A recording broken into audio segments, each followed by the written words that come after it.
dia. Ok, vamos começar então com uma palavra de oração.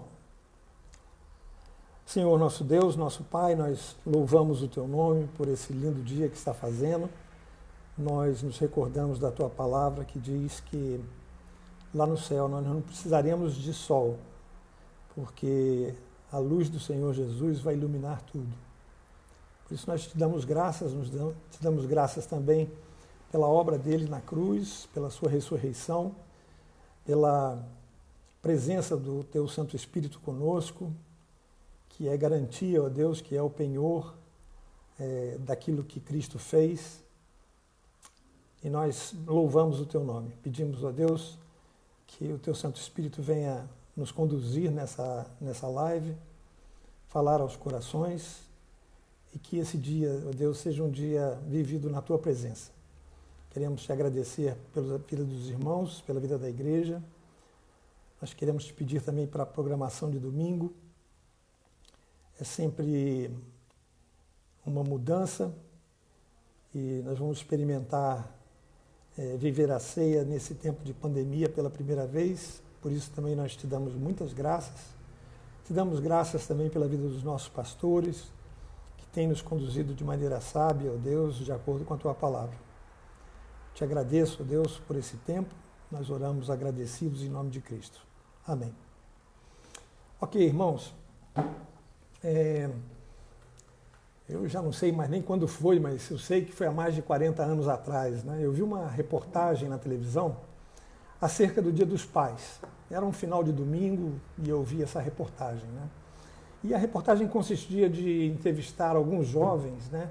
Pedindo que os jovens aproveitassem e mandassem uma mensagem de cumprimento aos pais deles pelo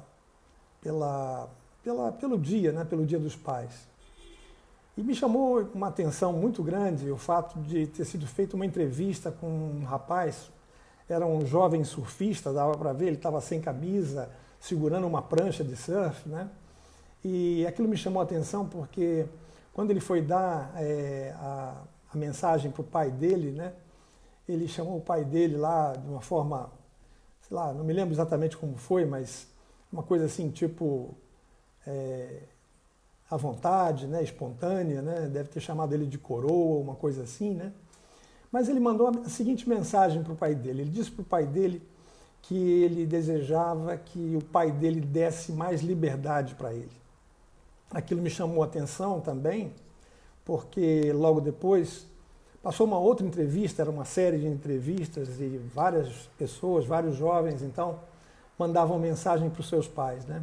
Um outro rapaz que foi entrevistado, ele provavelmente era um office boy, pelo jeito dele, ele estava no centro do Rio, numa rua, numa avenida bem movimentada lá do Rio, em pleno dia útil, e ele suando no rosto, me lembro que era uma época já quente, de final de ano, e ele suando no rosto e no meio do seu trabalho, então ele dava um recado de amor pelo seu pai, e que ele estava muito alegre, e que, apesar da vida que ele estava levando, ele estava muito feliz e queria cumprimentar o pai dele por aquele dia. Me chamou a atenção o contraste das duas entrevistas, né?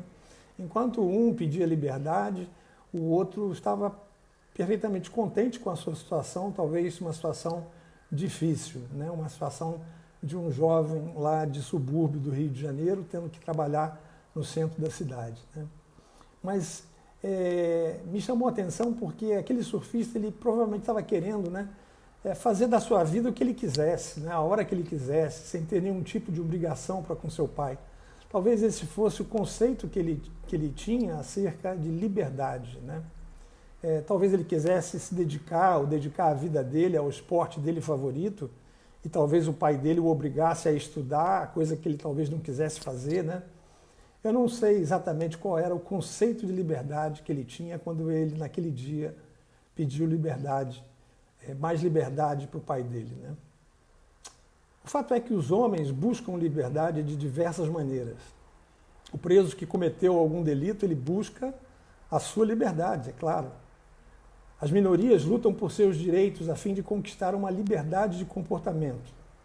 Mulheres e homens também anseiam por uma vida diferente, né? Uma vida que em sua visão, né, seja diferente daquela vida que eles têm, talvez uma vida que eles considerem opressora, né?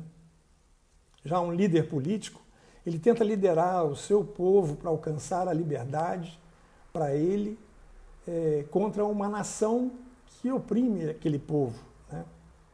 E com Israel isso não era diferente. Havia mais de 500 anos que Israel estava lutando por sua liberdade política. E somente por alguns breves períodos, dentro daqueles 500 anos, né, ele havia gozado realmente de um pouco mais de tranquilidade. Nos tempos de Jesus, eram os romanos que submetiam o povo a uma grande constrição. Eu queria ler hoje um texto que se encontra lá no Evangelho de João, no capítulo 8. Aliás, esse texto a gente já vem estudando desde a semana passada. E se trata de um debate que houve entre Jesus e os fariseus. E na semana passada a gente estudou a primeira parte dele, onde Cristo se identifica como o Eu Sou.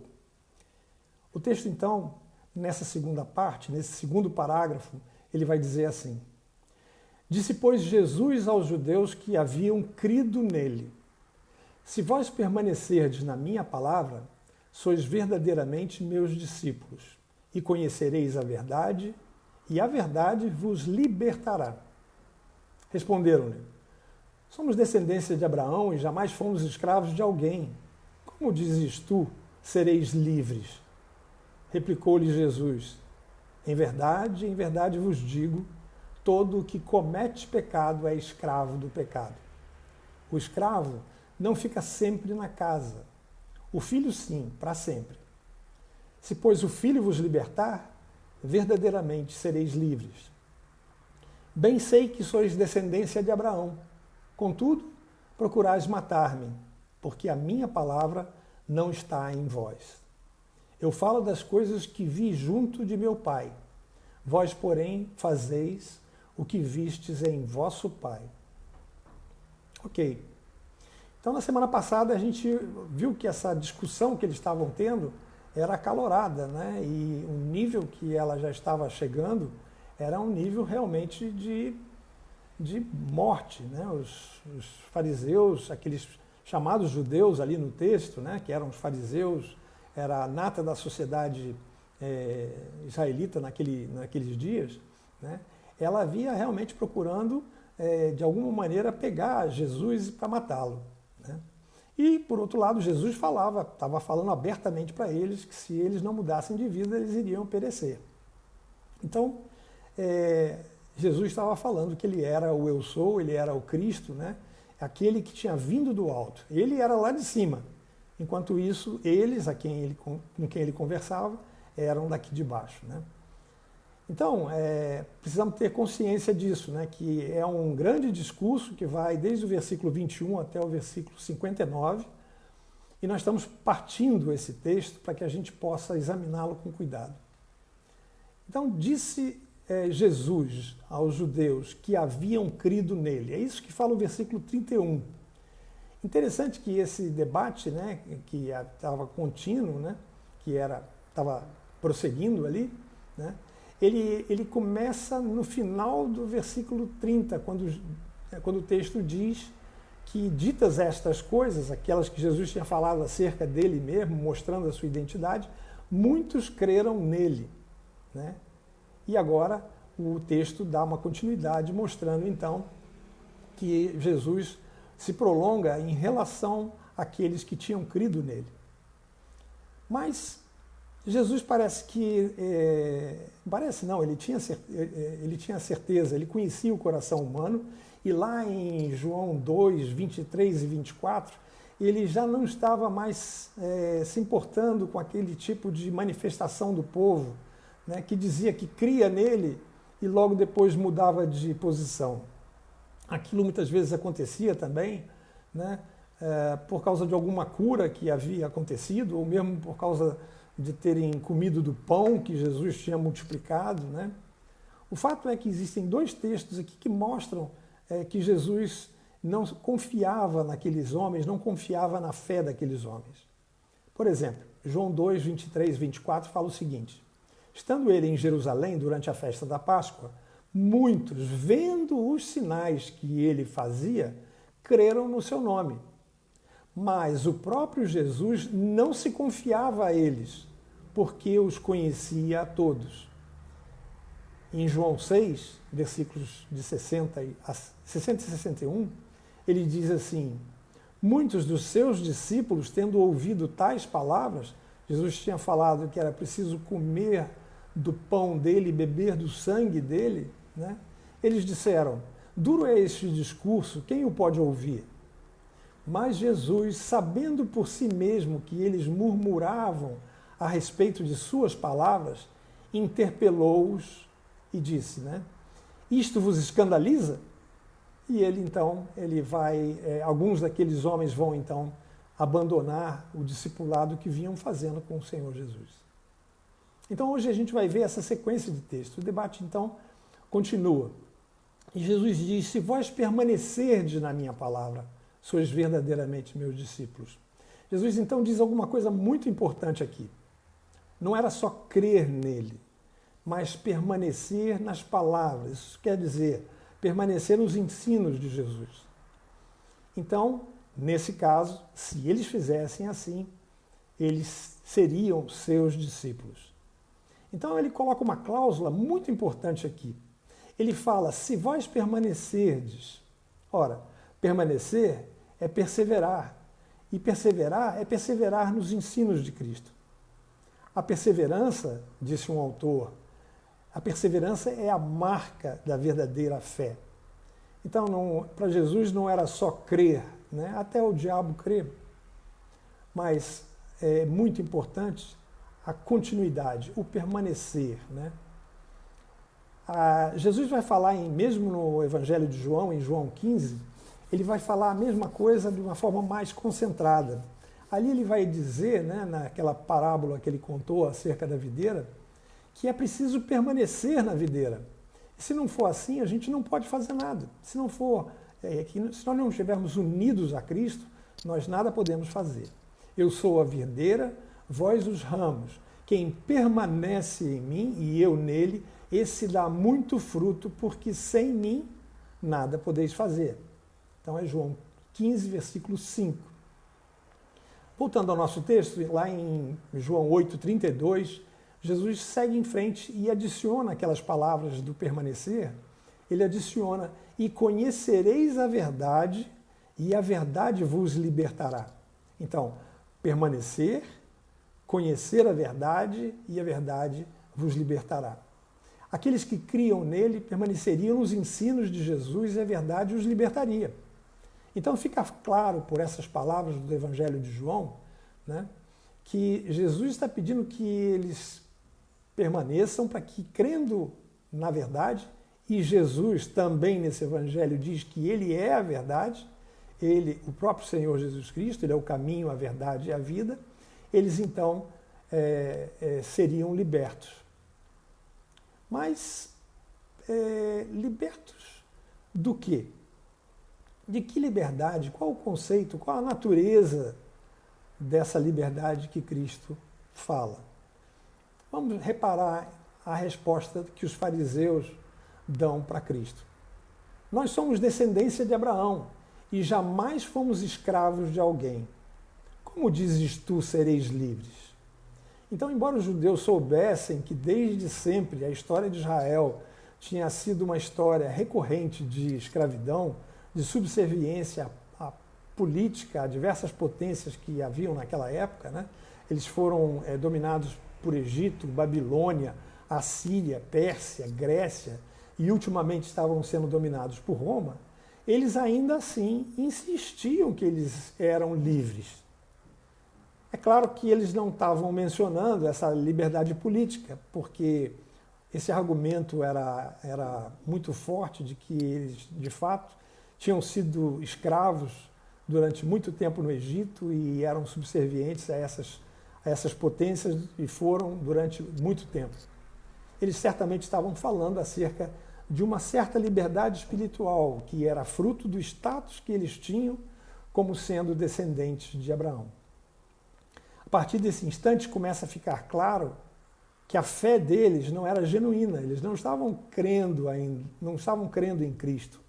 Eles não estavam querendo permanecer, uma vez que negavam essa liberdade que Cristo poderia lhes dar, né? Fica claro então que eles ainda eram escravos. Na realidade, eles estavam cheios de orgulho, um orgulho dentro de uma área espiritual, mas de fato aquilo ali era pecado. E Jesus lhes fala de maneira então enfática, né? Em verdade vos digo, todo que comete pecado é escravo do pecado. Agora fica claro que Jesus está falando que quem é livre do pecado, porque o pecado escraviza o homem. Jesus, portanto, vai estar explicando a natureza da verdadeira liberdade.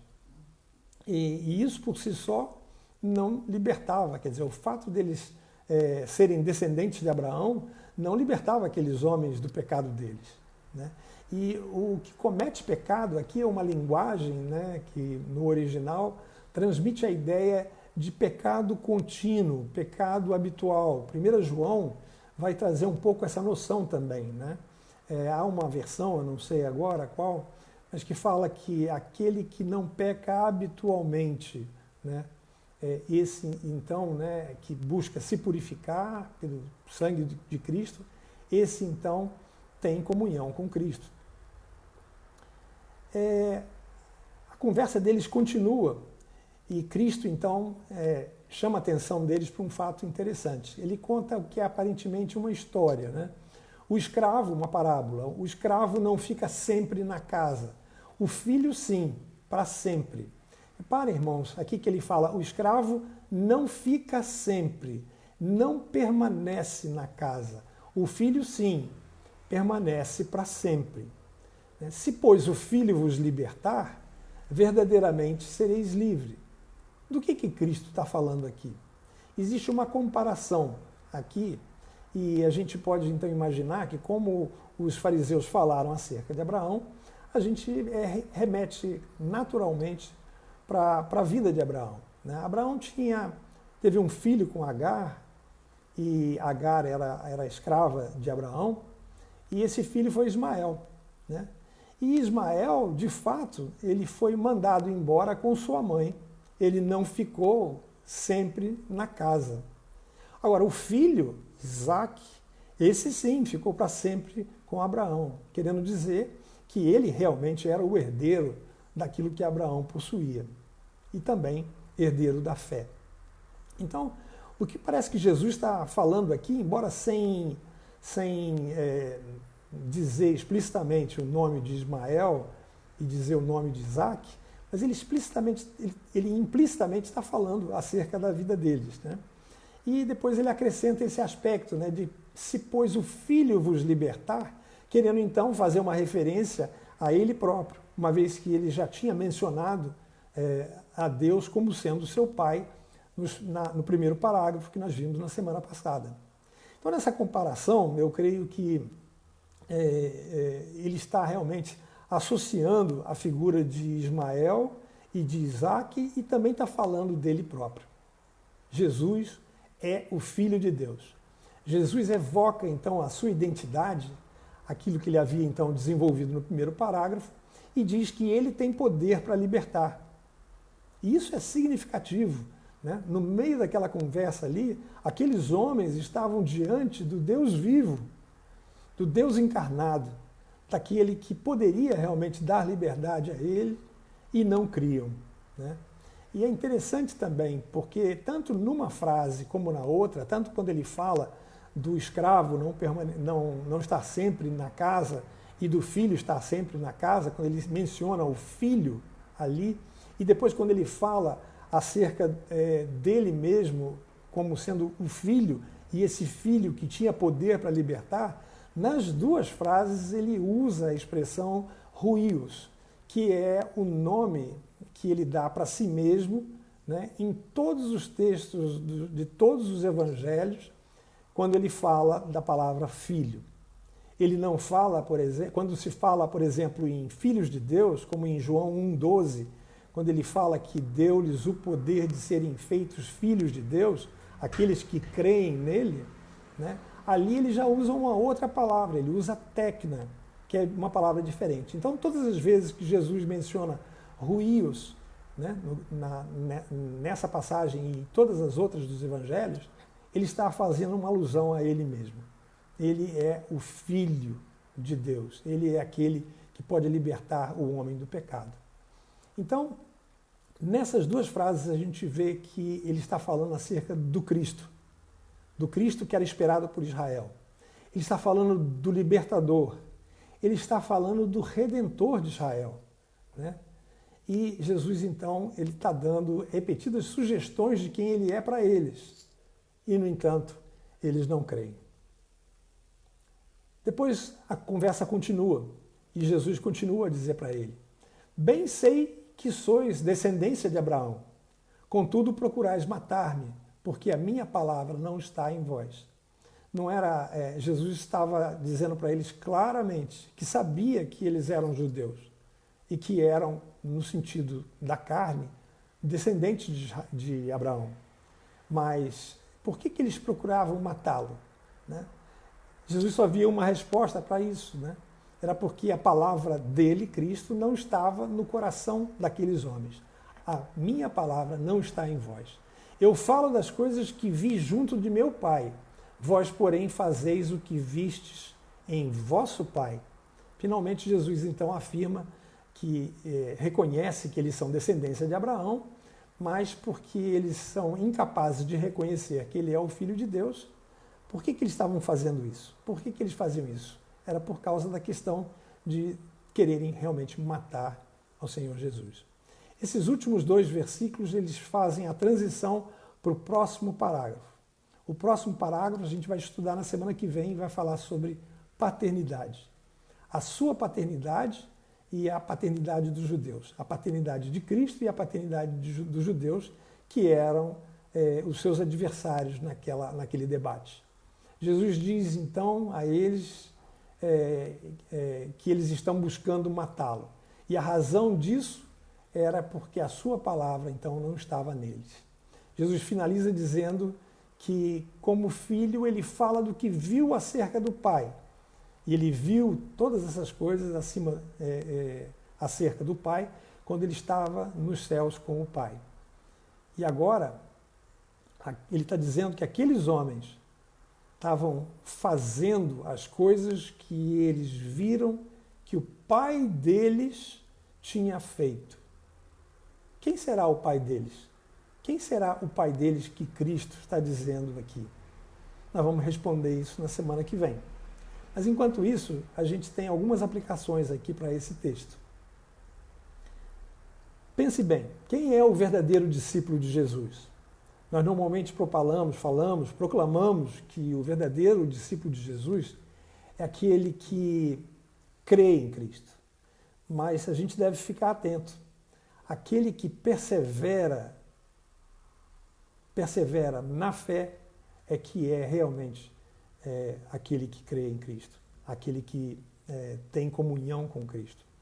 Isso tem sido interessante porque, sem a gente combinar nada, né, pastor Sacha falou no domingo sobre isso, eu já tinha o texto que a gente ia falar hoje, e o texto que o pastor Sacha leu de 1 Timóteo fala exatamente a mesma coisa. Aquele que persevera, aquele que permanece, né? Será que isso tem sido a sua história? Tem sido a tua história? Ou você tem se sentido distante de alguma maneira, ou mesmo você talvez esteja quase abandonando a tua fé? Eu não sei como essa palavra te alcança hoje. Qual a natureza da tua luta por ser livre? Qual o motivo da tua luta? Você ainda está lutando? Cristo já te libertou? Você tem experimentado a verdadeira liberdade, a liberdade do pecado?